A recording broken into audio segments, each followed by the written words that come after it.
Hey there, welcome to Glitter Techniques card class. I've used microfine glitter many times over the years, and I'm quite familiar with it, and I wanted to share you some of my favorite techniques to use with microfine glitter.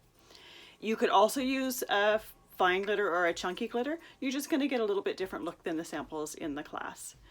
While we're doing the class, I'll have one card that is a sample, and then the actual one that I'm doing the demo on, I'll do it a little bit different colors, just to give you an idea of the different variations that you could choose to do if you want. This class also includes a supply list. I'll have pictures of the cards broken down with the supplies that I use for each, and links to where you can find those supplies, just to help you source your products a little bit easier. If at any point throughout the class you have any questions, please feel free to reach out and ask. I'm happy to help. Otherwise, let's get glittering.